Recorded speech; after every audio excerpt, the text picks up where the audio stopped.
to give me some eyebrows, y'all. Don't be jaded when y'all see me hitting them streets like, what? Eyebrow-licious. Hi, everyone. I'm doing this video in the bathroom so that I can look in the mirror and make sure that I'm showing you guys what you need to see. So I've recently went and got my eyebrows microbladed. Let me see. I'm trying to show you. And it kind of looks like hairs. But for you, those of you who have not been watching my videos or don't really pay attention, I don't have any eyebrows. I only have eyebrows right here, just so I can know where to start them to draw them. And I'll go into the story of why I don't have eyebrows like one day. Anyways, so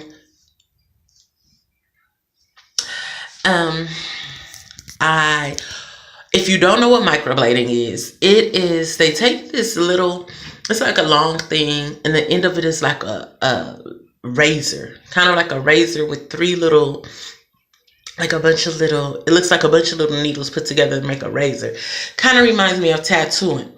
And they take it, they dip it in the ink, they scrape it into your skin. First they poke all around your skin with the razor to open up the pores and holes and stuff, so when they put the ink, it will seep in and it will stay. Lasts for about 2 years. So what they do is then they take it and do it small strokes to make it look like hairs. Now I don't know if you guys can see this very well, but it does look like I have hairs. Now that part came out right. What I didn't like was how thick they are. They don't look arched, and being that it's ink, you cannot go back and arch them. However they put on, that's how they're put on. So the first night, they wipe some extra ink on. You're supposed to leave it on for 4 hours, take it off.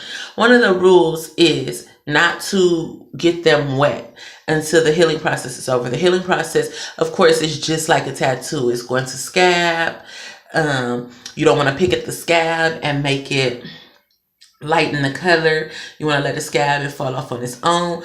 All the same rules as a tattoo for those of you who have gotten tattoos. So when I seen that I didn't like them, I started scraping, using my black soap, using witch hazel, alcohol. I even used fingernail polish remover. So acetone polish remover. For the ladies, I know y'all know the difference in that regular fingernail polish remover and the one where you wipe it one time and it's off. Yeah, that shit was burning. So I'm looking, and the pictures I was looking at, and the pictures that I got after I got the service done. And I'm gonna say one thing: the service was done by someone I know, and she's new at doing this, and she's done someone else that we know or whatever. But the only difference was that person that she did had sparse eyebrows, so she had a pattern to follow. She did draw an outline on my face, but as she was doing it, it started coming off. And being that I don't have any hairs at all, she had no pattern to follow, so it came out wider than it should. I'm not disappointed or anything. It's a learning lesson for us both. For me, when I go back and get them done. For her, when she has a client that doesn't have hairs. So I was trying to figure out how to get it off. And I'm like, when is it going to start scabbing? Of course, I'm looking at a picture of a lighter complexion woman and a Caucasian woman. So you can visibly see when their scarring comes. So I'm like, they're scabbing. I'm like, mine isn't scabbing. It isn't scabbing. But I can feel it. And being that I'm dark and the scab blends in with my hairs. So what I started doing was picking at it. And as you can see on this one, you can see where I picked the scab off. So I just decided to start picking at the scab.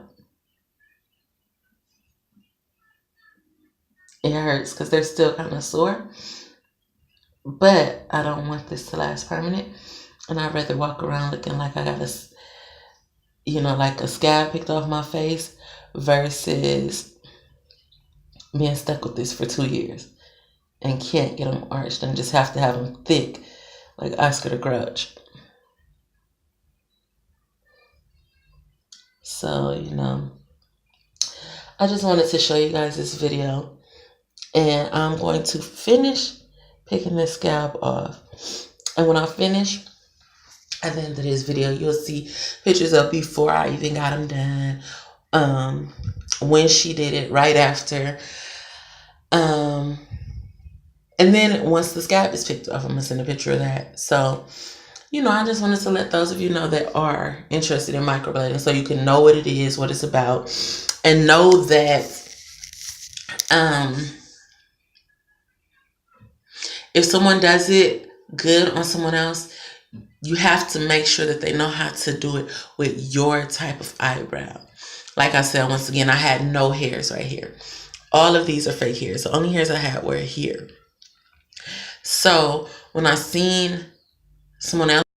Hey everyone, so you saw the pictures of the after effect of me scraping the scalp off, and it still bits of scalp on there, but my eyebrows is so sore right now in this area that I couldn't even do it no more. But if you look real close, you can see some of the ink still stayed in. You will see like little strokes of hairs. Some of the ink still stained in, even though I picked the scab off before it was supposed to completely set.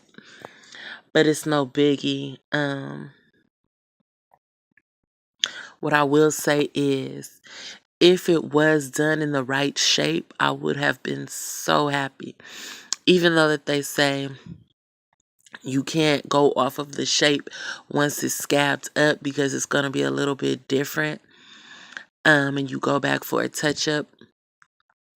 But they were nowhere near what I wanted them at all. So even if they changed a little, I still wouldn't have been happy. So instead of taking that chance or that risk of hoping that, it'll come off in certain areas and then I get it touched up, I just took it all the way off. And I think that if I go back and get it done again, I will wait until I let my eyebrows fully grow in and get them arched the way that I want, so that they can just be filled in because my eyebrows grow kind of funky. This one grows going upwards. This one grows going this way. So I would get them arched exactly how I would want them, and then just have them filled in with the microblading. So the pictures that you've seen before were pictures of me taking it off. On my finger, you were able to see the ink in my nail that actually looked as it came off. The scab came off in pieces that looked like hairs. So maybe because it was cut into my skin in strokes, it came off like that in strokes. And I'll tell you one thing about the process. You can hear when they are cutting into your skin. So if that is something that you feel will bother you, she asked me if I wanted to wear earplugs. But she had some soothing music on, the ocean waves and stuff like that, but you can literally hear it cutting right here. So I don't know. I've seen some done beautifully, beautifully. Being that I went through that experience and felt that pain, and I'm one to get tattoos and piercings, I can't deal with that. That numbing cream did not numb it enough for me. Even if I was to go to a professional, I can't. I mean, me personally, I can't do it again. I cannot. I'd rather go get them tattooed on and then just, I don't know, get them tattooed in the shape that I want, and get some of those little, the eyebrow pencil they have now with the little fake hairs that you put on there and stuff. I don't know. It's really not that serious to me. I just was tired of doing them every morning and having to be so cautious, with the kids and stuff.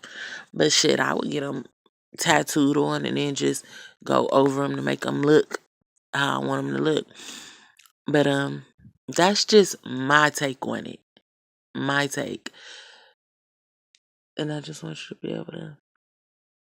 I'm not in front of a mirror, so I don't know if I'm balancing straight on it. But they are very tender.